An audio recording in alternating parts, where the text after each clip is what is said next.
இம்மாதம் அதாவது ஆகஸ்ட் 5ஆம் தேதி லெபனானுடைய அமைச்சரவை 22 பேர்களை கொண்ட அமைச்சரவை ஜனாதிபதி பிரதமர் உட்பட அத்தனை பேரும் கூடி ஒரு தீர்மானத்தை எடுத்தார்கள். அந்த தீர்மானம் என்னன்னா 2025 கடைசி ஆவதற்குள்ளாக ஹெஸ்புல்லாக்கள் தங்களுடைய ஆயுதங்களை அரச படைகளிடத்தில் கையளிக்க வேண்டும், நிராயுத பாணிகளாக ஆக வேண்டும். சரணடைவதா இல்லையா என்கிற கருத்துக்கள் அதிலே இல்லாவிட்டாலும் இந்த காரியத்தை அவர்கள் செய்ய வேண்டும் என்பதுதான் அந்த தீர்மானமாக இருந்தது. இந்த பேச்சுக்கள் தான் தற்போது லெபனான்ல ஹாட் டாபிக்காகவே மாறி இருக்கக்கூடிய சூழல்ல ஹெஸ்புல்லாக்களுடைய அமைச்சர்கள் வெளிநடப்பு செய்து விட்டார்கள். ஆளுங்கட்சியில பங்காளிகள் அவங்களும் அமைச்சர்கள் அவங்க வெளிநடப்பு செஞ்சிட்டாங்க. 2026 மே மாதம் தான் அடுத்து தேர்தல் வர இருக்கிறது. அதுவரைக்கும் தேர்தலும் கிடையாது லெபனானுக்குள்ள. இப்படியான சூழல் ஹெஸ்புல்லாக்களை அடக்கணும்னு அமெரிக்காவும் இஸ்ரேலும் நினைக்கிறார்கள். இதற்கு பதிலாக அவங்க என்ன சொல்றாங்கன்னா, பாலஸ்தீனத்திலும் அவங்க அதைத்தான் பண்ண பார்க்கறாங்க. யுத்தத்தில் ஜெயிக்க முடியல, சமாதான பேச்சுன்னு வந்து நாங்க சொல்றதை நீங்க கேளுங்கன்னு சொல்லப்பா. யுத்தத்திலேயே கேட்காதவங்க சமாதானத்தில் கேட்பாங்களா என்கிற சாதாரண ஒரு லாஜிக்கை நம்ம புரியணும். அந்த அடிப்படையில் நாங்க யுத்தத்திலே நீங்க சொன்னதை கேட்கல, நீங்க சாதாரணமா சொல்றதை நாங்க கேட்க போறது இல்லை என்கிறார் மிக தெளிவாக நாயிம் காசிம் அவர்கள். அன்பிற்கினிய சகோதர சகோதரிகளே, நம் அனைவர் மீதும் ஏக இறைவனுடைய அமைதியும் கருணையும் உண்டாகட்டுமாக என்கிற உயரிய பிரார்த்தனைகளோடு பாலஸ்தீனத்தில் தொடர்ச்சியாக இஸ்ரேல் பலவிதமான தாக்குதல்களை நடத்தி வரக்கூடிய அதே நேரத்தில் நமக்கெல்லாம் தெரியும், பாலஸ்தீனத்திற்கு ஆதரவாக நேரடியாக யுத்தத்திற்கு களத்திற்கு வந்த ஒரு குழுதான் லெபனானில் இருக்கக்கூடிய ஹெஸ்புல்லாக்கள் என்று அழைக்கப்படக்கூடிய குழுவினர். ஹெஸ்புல்லாக்களை பொறுத்தவரையில் அவர்கள் ஷியா பிரிவை கடைபிடிக்க கூடியவர்களாக இருக்கிறார்கள். ஆனால் லெபனான்ல ஷியாக்கள், அதே போன்று சன்னி முஸ்லிம்கள், அதை தாண்டி கிறிஸ்தவர்கள் என்று பல மக்களும் வாழக்கூடிய ஒரு பகுதியாக லெபனான் இருக்கிறது. லெபனானும் தற்போதைய இஸ்ரேல் முன்னாள் பாலஸ்தீனமும் எல்லைக்கு எல்லை இருக்கக்கூடிய ஒரு நாடாக இருக்கக்கூடியது நமக்கெல்லாம் தெரியும். பாலஸ்தீனம் என்கிற பெருநிலப்பரப்பில் தான் இஸ்ரேல் என்கிற நாடு உருவாக்கப்பட்டது. தற்போது இஸ்ரேலுடைய எல்லையில் லெபனான் இருக்கக்கூடிய நிலையையும் நம்ம பார்க்க முடியும். இப்படியான சூழல்ல இஸ்ரேலுக்கும் லெபனானுக்கும் இடையிலான யுத்தங்கள் பன்னெடுங்காலமாக நடைபெற்று வருகிறது. குறிப்பாக லெபனான்ல எப்போது ஹெஸ்புல்லாக்கள் என்கிற அமைப்பு உருவாக்கப்பட்டதோ அன்றிலிருந்து இஸ்ரேலுக்கு லெபனான் மீது தாக்குதல் நடத்துவது மிக மிக கடினமான ஒன்றாக எப்போதுமே இருந்து வந்திருக்கிறது. இந்த சூழல்ல தான் அக்டோபர் 7, 2023 முதலாக இஸ்ரேல் காசா மீது தாக்குதல்களை நடத்த ஆரம்பித்தது முதல் உடனடியாக நாங்களும் இஸ்ரேல் மீது தாக்குதல் நடத்துகிறோம், காசா மீதான தாக்குதல்கள் நிறுத்தப்படுகிற வரைக்கும் எங்களது தாக்குதல்கள் தொடரும் என்று ஹெஸ்புல்லாக்கள் அன்றே அறிவித்து களத்திற்கு வந்திருந்தார்கள். இந்த யுத்தத்தை பொறுத்தவரையில் இந்த யுத்தத்தில் பலத்த இழப்பு இஸ்ரேலுக்கு ஏற்பட்ட அதே நேரம் ஹெஸ்புல்லாக்கள் தரப்பிலும் பலமான இழப்புகள் அவர்களுக்கு ஏற்பட்டது. குறிப்பாக ஹெஸ்புல்லாக்கள் பயன்படுத்திய நவீன தொழில்நுட்பங்களாக அவர்கள் கருதிய தொழில்நுட்பங்கள் மீதான இஸ்ரேலுடைய தாக்குதல்கள், பேஜர்கள் மீதான தாக்குதல்கள் அவர்களுக்கு ஒரு பெரும் இழப்பை கொடுத்திருந்தது. அதே போன்று ஹெஸ்புல்லாக்களுடைய தலைவர் கொல்லப்பட்டார், படுகொலை செய்யப்பட்டார், அது மிகப்பெரிய இழப்பு. ஹெஸ்புல்லாக்களுடைய இராணுவ தளபதியாக செயல்பட்ட ஃபுவாத் ஷுக்கூர் கொல்லப்பட்டார், அது அவர்களுக்கு மிகப்பெரியதொரு இழப்பு என்று அவர்கள் சந்தித்த இழப்புகளும் மிக கடினமானது, கணிசமானது என்பதில் எந்த மாற்றமும் இல்லை. ஆனாலும் பிற்பட்ட நாட்களில் லெபனான் அரசாங்கத்திற்கும் இஸ்ரேலுக்கும் இடையில ஒரு சமாதான உடன்படிக்கை அமெரிக்கா ஊடாக நடத்தப்பட்டு அந்த சமாதான உடன்படிக்கைக்கு நாங்கள் ஒப்புக்கொள்கிறோம் என்று தற்போது ஆயுதங்களை அமைதிப்படுத்தி வைத்திருக்கிறது ஹெஸ்புல்லாக்கள். இந்த சூழல்ல இம்மாதம் அதாவது ஆகஸ்ட் 5ஆம் தேதி லெபனானுடைய அமைச்சரவை 22 பேர்களை கொண்ட அமைச்சரவை ஜனாதிபதி பிரதமர் உட்பட அத்தனை பேரும் கூடி ஒரு தீர்மானத்தை எடுத்தார்கள். அந்த தீர்மானம் என்னன்னா 2025 கடைசி ஆவதற்குள்ளாக ஹெஸ்புல்லாக்கள் தங்களுடைய ஆயுதங்களை அரச படைகளிடத்தில் கையளிக்க வேண்டும், நிராயுத பாணிகளாக ஆக வேண்டும். சரணடைவதா இல்லையா என்கிற கருத்துக்கள் அதிலே இல்லாவிட்டாலும் இந்த காரியத்தை அவர்கள் செய்ய வேண்டும் என்பதுதான் அந்த தீர்மானமாக இருந்தது. இருந்தது. இந்த பேச்சுக்கள் தான் தற்போது லெபனான்ல ஹாட் டாபிக்காகவே மாறி இருக்கக்கூடிய சூழல்ல தற்போது இதற்கு பதிலை வழங்கி இருக்கிறது, தங்களுடைய தரப்பு நியாயத்தை சொல்லி இருக்கிறது ஹிஸ்புல்லா.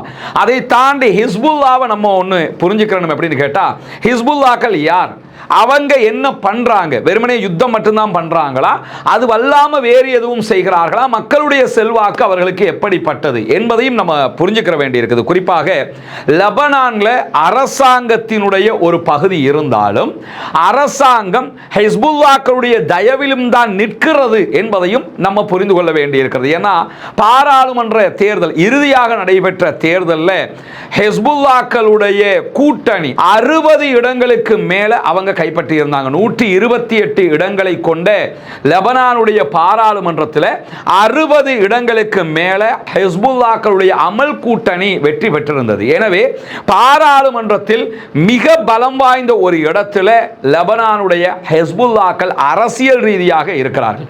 இதனால் ஆயுத ரீதியாக நீங்க எடுத்துக்கிட்டீங்கன்னா உலகத்தில் இருக்கக்கூடிய ஆயுதம் தாங்கிய அமைப்புகள்ல மிக பலம் வாய்ந்த ராக்கெட்டுகளை தன்னகத்தே கொண்டிருக்கக்கூடிய ஒரு அமைப்பாக ஹிஸ்புல்லாக்கள் தான் இருக்கிறார்கள். அவர்கள் 2016 இருந்தாலும் சரி, அதற்கு பிற்பட்ட நாட்களாக இருந்தாலும் சரி, அமெரிக்காவினுடைய ராணுவ விமானம் தாங்கி கப்பல் மீதும் தாக்குதல்களை நடத்தி இருந்தார்கள்.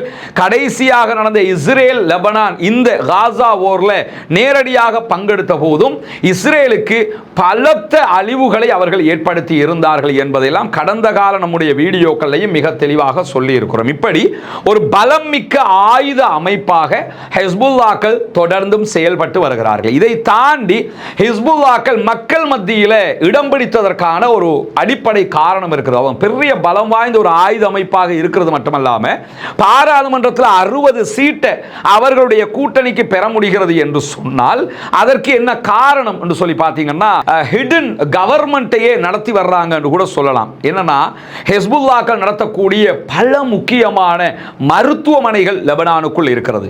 ஹிஸ்புல்லாக்கள் நடத்தக்கூடிய பாடசாலைகள் இருக்கிறது. ஹிஸ்புல்லாக்கள் நடத்தக்கூடிய பல்கலைக்கழகங்கள் இருக்கிறது.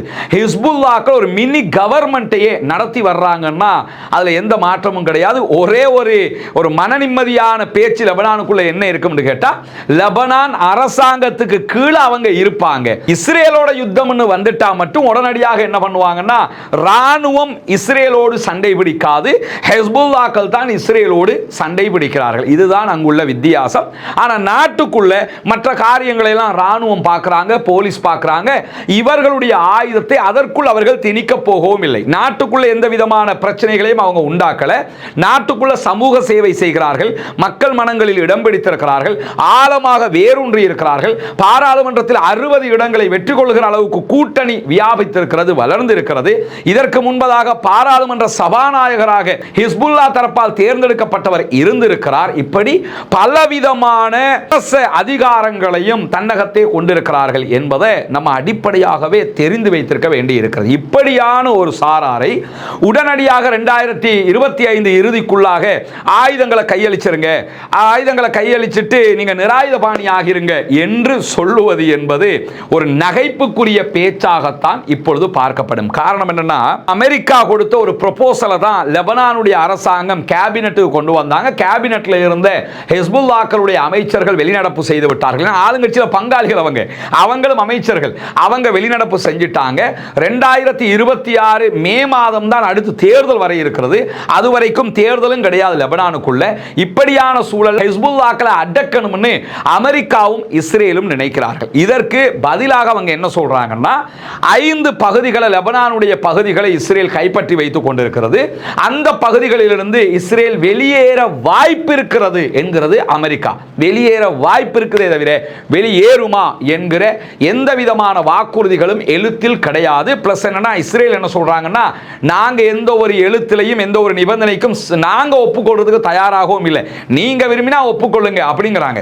இப்பொழுது என்ன சொல்கிறது ஹிஸ்புல்லாக்கள் அணி என்று சொல்லி நீங்க பாத்தீங்கன்னா, ஹிஸ்புல்லாக்களுடைய ஜெனரல் செக்ரட்டரி நாயிம் காசிம் நேற்றைய தினம் தொலைக்காட்சியிலே உரையாற்றி இருந்தார். அதில் அவர் தெளிவாக சொன்ன ஒரு முக்கியமான செய்தி என்னன்னா, எக்காலத்திலும் எக்காரணம் கொண்டும் நாங்கள் ஆயுதங்களை கீழே வைக்க மாட்டோம். நாங்கள் ஒருபோதும் தேசிய பிரச்சனைகளுக்குள் நுழைந்தவர்கள் அல்ல.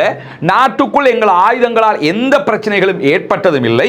எங்களுக்கும் இஸ்ரேலுக்கும் இடையில் தான் பிரச்சனை. 1967களுக்கு பிந்தைய லெபனானிய நிலத்தை அவர்கள் தந்துவிட்டு வெளியேற வேண்டும். பாலஸ்தீனத்தினுடைய 1967கள் காலப்பகுதிகளில் இருந்த அதே நிலப்பரப்பு பாலஸ்தீன தேசமாக கிடைக்க வேண்டும். இந்த நிபந்தனைகள் பூர்த்தி செய்கிற வரைக்கும் எங்களுடைய ஆயுதத்தை நாங்கள் கீழே வைக்க மாட்டோம் என்கிறது ஹெஸ்புல்லா. ஹெஸ்புல்லா ஆயுதத்தை கீழே வைக்க மாட்டோம் என்று சொல்றது மட்டும் இல்லை, சாதாரணமாக அதை நினைக்காம கொஞ்சம் வியாபித்து யோசிச்சு பார்த்தீங்கன்னா எப்படி ஒரு பலம் வாய்ந்த அமைப்பாக இருக்கும்னு புரிய முடியும். என்னன்னா, அவர்களிடத்தில் லட்சக்கணக்கான சோல்ஜர்ஸ் இருக்கிறாங்க. அவர்கள் பயிற்றுவித்து அவர்களுடைய ராணுவ பிரிவு அவர்களிடத்தில் இருக்கிறது. அவர்களிடத்தில் விமான பிரிவு இருக்கிறது. விமான பிரிவு ஆளில்லா விமான தாக்குதல் நடத்துகிற அந்த படைப்பிரிவு அவங்க வச்சிருக்கிறாங்க. அதே மாதிரி ட்ரோன் அந்த தாக்குதல்கள் நடத்துவதற்கு ஏவுகணை திட்டங்கள் அவங்க வச்சிருக்கிறாங்க. குறிப்பாக நீங்க பார்த்தீங்கன்னா லெபனான் அரசாங்கத்திடத்தில் இல்லாத நவீன ஆயுதங்கள் ஹிஸ்புல்லாக்களிடத்தில் இருக்கிறது. லெபனான் அரசாங்கத்திடத்தில் இல்லாத ஏவுகணைகள் ஹிஸ்புல்லாக்களிடத்தில் இருக்கிறது. இன்னும் சொல்ல போனால் இஸ்ரேலை தாண்டி சென்று தாக்குகிற அளவுக்குண்டான நீண்ட தூர ஏவுகணைகள் எல்லாம் அவர்களிடத்தில் இருக்கிறது. எல்லாமே ஈரான் அவர்களுக்கு கொடுத்தது. ஈரான் தான் அவர்களை வளர்த்தது, இன்றைக்கும் போஷித்துக் கொண்டிருக்கிறது. எனவே தொடர்ந்து ஹிஸ்புல்லாக்கள் அவர்களுடைய சோல்ஜர்களுக்கு சேலரி பே பண்றாங்க, அவங்க மருத்துவமனைகளை நடத்துறாங்க, பல்கலைக்கழகங்களை நடத்துறாங்க, சமூக சேவைகளை பண்றாங்க. இது எல்லாமே அவர்கள் செய்து கொண்டே தான் இருக்கிறார்கள். அதை எதையுமே அவர்கள் இடைநிறுத்தவில்லை. இப்படியான சூழல்ல தான் நாங்கள் ஆயுதத்தை கையளிக்கவும் மாட்டோம், நாங்கள் பின்வாங்கவும் மாட்டோம் என்கிறது ஹிஸ்புல்லாக்கள். ஆனால் என்ன நடக்கும், என்ன நடக்கலாம் என்று பார்த்தீங்கன்னா, நாயிம் காசிம் அவங்க சொல்லக்கூடிய ஒரு செய்தி என்னன்னா, யுத்தத்தில் அடைய முடியாததை சமாதானத்தில் அடைய முயற்சிக்கிறது இஸ்ரேல் அமெரிக்கா என்கிறார் நாயிம் காசிம். உண்மையும் அதுதான். பாலஸ்தீனத்திலும் அவங்க அதைத்தான் பண்ண பார்க்கறாங்க. யுத்தத்தில் ஜெயிக்க முடியல, சமாதான பேச்சுன்னு வந்து நாங்க சொல்றதை நீங்க கேளுங்கன்னு சொல்லப்பா. யுத்தத்திலேயே கேட்காதவங்க சமாதானத்தில் கேட்பாங்களா என்கிற சாதாரண ஒரு லாஜிக்கை நம்ம புரியணும். அந்த அடிப்படையில் நாங்க யுத்தத்திலே நீங்க சொன்னதை கேட்கல, நீங்க சாதாரணமா சொல்றதை நாங்க கேட்க போறது இல்லை என்கிறார் மிக தெளிவாக நாயிம் காசிம் அவர்கள். அப்படியானால் அடுத்தடுத்த கட்டங்கள் எப்படி நகரப் போகிறது பார்த்தீங்கன்னா, முதலாவதாக இஸ்ரேல் ஹிஸ்புல்லாக்களை இந்த சான்ஸை பயன்படுத்தி ஆயுத களைவை மேற்கொள்ள திட்டமிடுகிறது. அது நடக்க போவது இல்லை. அப்படி என்றால் அமெரிக்கா என்ன செய்யும் என்று சொன்னா, அமெரிக்கா ஒன்னே ஒன்று செய்யும். என்னன்னா, ஹிஸ்புல்லாக்களுக்கு ஒரு ரிக்வெஸ்ட் பண்ண வாய்ப்பு இருக்கிறது. நீங்க மொத்தமாக ஆயுத களைவு செய்ய வேண்டியது இல்லை, இஸ்ரேலை தாக்குகிற அளவுக்கு இருக்கக்கூடிய உங்களுடைய ஏவுகணைகளை ராணுவத்திடத்தில் கையளியுங்கள் என்கிற ஒரு கோரிக்கையை முன்வைக்கலாம். இதுவும் சாத்தியமானா சாத்தியமாகலாம், சாத்தியப்படாமலும் போகலாம். எப்படி சாத்தியமாகும், எப்படி சாத்தியப்படாம போகும் என்று சொன்னா, சாத்தியமாக வேண்டும் என்றால் ஈரான் அதற்கு வழிவிட வேண்டும். ஈரான் தற்போது அமெரிக்கா உள்ளிட்ட மேற்கு நாடுகளோடு மீண்டும் பேச்சுவார்த்தைகளை தொடங்க இருக்கிறது. நியூக்ளியர் தொடர்பாக, அவர்களுடைய அணு உற்பத்தி தொடர்பாக, யுரேனிய செறிவூட்டல் தொடர்பான பேச்சுவார்த்தையாக அது அமைய போகிறது. ஈரான் மீது நடத்தப்பட்ட 12 நாள் தாக்குதல்களில் ஈரான் மிக நுணுக்கமாக மிக பலமாக தாக்குப்பிடித்து இஸ்ரேலை வென்றிருக்கிறது. தோத்திருந்தாங்கன்னா இவங்க சொல்றதெல்லாம் லெபனான் கேட்டிருப்பான், இவங்க சொல்றதெல்லாம் ஹிஸ்புல்லா கேட்டிருப்பாங்க. ஆனா ஈரான் தோல்வி அடையல. ஈரான் தான் ஜெயித்தது. அமெரிக்காவுக்கு அட்டாக் பண்ணினாங்க. குறிப்பாக கத்தர்ல இருந்த அமெரிக்க நிலையங்கள் மீது அவங்க தாக்குதல்களையும் நடத்தி இருக்கிறார்கள். இப்படி தங்களுடைய பலத்தை ஈரான் ராணுவ ரீதியாக காட்டிவிட்டது. காட்டியிருக்கிற காரணத்தினால உடனடியாக ஆயுத களைவு என்பது அசாத்தியமானது. இதே நேரத்தில் நியூக்ளியர் பேச்சுவார்த்தைகள் ஏதோ ஒரு உடன்பாடு எட்டப்பட்டு ஈரான் பின்னடைவை சந்திக்குமாக இருந்தால், நிலைகளை பார்க்கும்போது ஈரான் பின்னடைவை சந்திக்கிறதுக்கு வாய்ப்பே இல்லை. அப்படி பின்னடைவை சந்தித்தால் மட்டும்தான் குறைந்தபட்சம் ஏவுகணைகளை களைவதற்கு ஹிஸ்புல்லாக்கள் ஒப்புக்கொள்வதற்கு வாய்ப்பு இருக்கிறது. ஆனால் அதை ஈரான் செய்வது ஈரானை பலவீனப்படுத்திவிடும் என்பதால் ஈரான் அதற்கு வாய்ப்பு கொடுப்பதற்கு வாய்ப்பு இல்லை. ஏன்னா அடுத்ததாக ஹூதிகள் இருக்கிறாங்க, அன்சாருல்லா படைப்பிரிவு இருக்கிறது.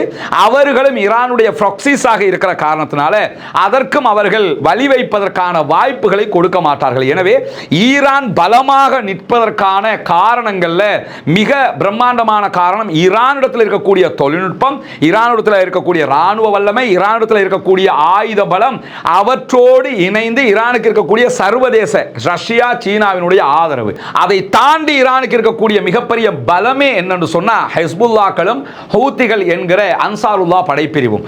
அதே நேரத்தில் பகதாதில் ஈராக்கில் சில படைப்பிரிவுகளை அவர்கள் வைத்துக் கொண்டிருக்கிறார்கள். இந்த படைப்பிரிவுகளுடைய பலத்தை எல்லாம் ஈரான் இழப்பதற்கு விரும்பாது என்பதும் இதனுடைய அடிப்படை காரணம் காரணமாக இருக்கிற காரணத்தினால திட்டவட்டமாக நாயிம் காசிம் ஹெஸ்புல்லாக்களுடைய ஜெனரல் செக்ரட்டரி என்ன சொல்லிட்டாருன்னா, நாங்கள் ஒருபோதும் ஆயுத களைவை மேற்கொள்ள மாட்டோம் என்று சொல்லிட்டாரு. அவர்களுடைய அரசியல் பிரிவு அமல் கூட்டமைப்பும் அதை செய்ய முடியாது, செய்ய மாட்டோம் என்று சொல்லிவிட்டார்கள். அடுத்ததாக வருகிற 2026 மே மாதம் நடக்க இருக்கிற தேர்தலில் வேண்டுமானால் அரசியல் ரீதியாக ஹெஸ்புல்லாக்கள் தோற்கடிக்கப்பட்டால் சில சட்ட திருத்தங்கள் கொண்டு வரப்படலாம். அதுவும் நாட்டுக்குள் ஆயுத களைவு ஆயுத ரீதியாக செய்ய போனால் உள்நாட்டு போராக அது மாற்றம் அடைந்துவிடும். அமெரிக்காவினுடைய திட்டம், இஸ்ரேலுடைய திட்டமே அதுதான். என்னன்னா, ஒன்னும் ஆயுதத்தை ஹிஸ்புல்லாக்கள் கீழே வைக்கணும், இல்லைன்னா இஸ்ரேலோட சண்டை பிடிக்கிறத விட்டுவிட்டு உள்ள இருக்கிற லெபனான் ராணுவத்துக்கும் ஹிஸ்புல்லாக்களுக்கும் இடையில சண்டையை மூட்டி விட்டா காலாகாலம் உள்நாட்டு சண்டையில காலங்களையும் இஸ்ரேலுக்கு எந்த பிரச்சனையும் இருக்காது என்பது என்ன நடக்க போகிறது என்பது அடுத்தடுத்த நிகழ்வுகளை பொறுத்து தான் அவதானிக்க முடியும். ஆனால் திட்டவட்டமாக ஆயுத களைவு இல்லை என்பதை ஹிஸ்புல்லாக்கள் மிக தெளிவாக சொல்லி இருக்கிறார்கள் என்பதையும் நாம் புரிந்து கொள்ள வேண்டியிருக்கிறது. பாலஸ்தீனம் வெற்றி பெற வேண்டும், பாலஸ்தீனம் சுதந்திரம் அடைய வேண்டும், பாலஸ்தீன மக்களும் நம்மை போன்ற நிம்மதியானவர்களாக மாற வேண்டும், வாழ வேண்டும் என்கிற உயரிய பிரார்த்தனைகளோடு பாலஸ்தீன அப்பாவிகளுக்காக ஜனநாயக ரீதியாகவும் குரல் எழுப்புவோமாக. வாஹிரு தஅவானா அல்ஹம்துலில்லாஹி ரப்பில் ஆலமீன். மூணாவது வீடு நம்ம கையளிக்கிற சகோதரர் கரீம் அவங்களுக்கும் அவங்களோட மனைவிக்கு தான் நம்ம ஒப்படைக்கிறோம். வீடு பிடிச்சிருக்கா? உள்ள போய் பாத்தீங்களா? சந்தோஷமா?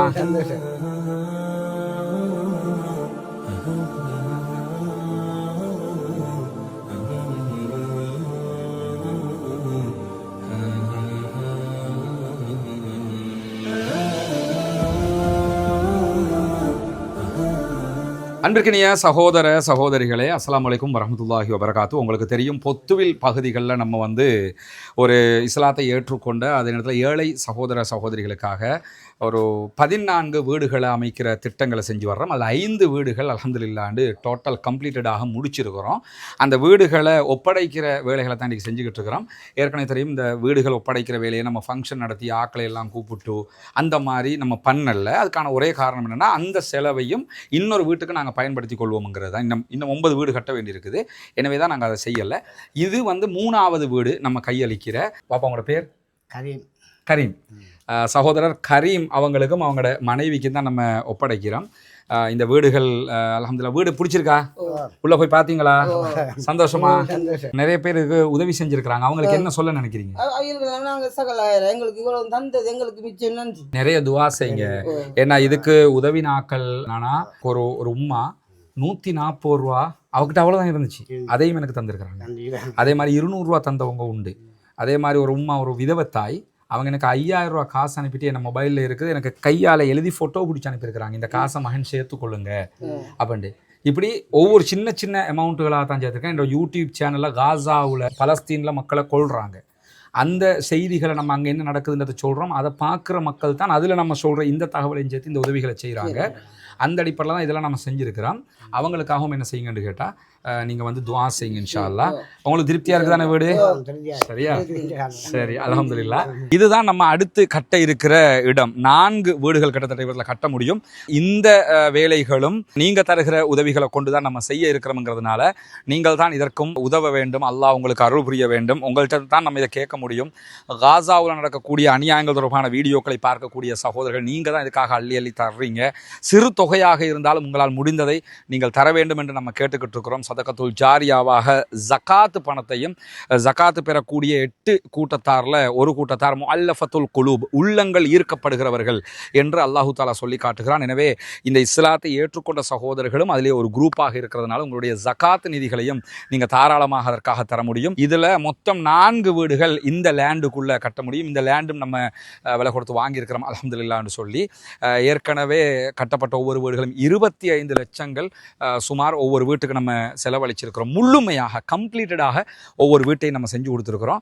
அதே மாதிரி தான் இந்த இடத்துல 4 வீடுகள் கட்ட வேண்டி இருக்கிறது. எனவே இந்த வீட்டுக்கான உதவி ஒத்தாசைகளையும் வாரி வழங்குமாறு அன்பாக கேட்டுக்கொள்கிறோம். உங்களிடத்தில் மட்டும்தான் நாங்கள் கேட்டு வர முடியும். எனவே இந்த வீடியோக்களை பார்க்கிற சகோதரர்கள் இதற்கான உதவிகளை வாரி வழங்குங்கள். முன்னால் தெரிகிற நம்முடைய வங்கி கணக்கிலக்கத்திற்கு அவர்களுக்கு நீங்கள் உங்களால் முடிந்த உதவித்தொகைகளை அனுப்பித்தர முடியும். அதே நேரத்தில் வெளிநாடுகளிலிருந்து பணம் அனுப்ப முடியாது இந்த அக்கௌண்ட்டுக்கு என்று சொல்லக்கூடியவங்க முன்னால் தெரிகிற என்னுடைய வாட்ஸ்அப் மற்றும் தொலைபேசி இலக்கத்தை தொடர்பு கொள்ளுங்கள்.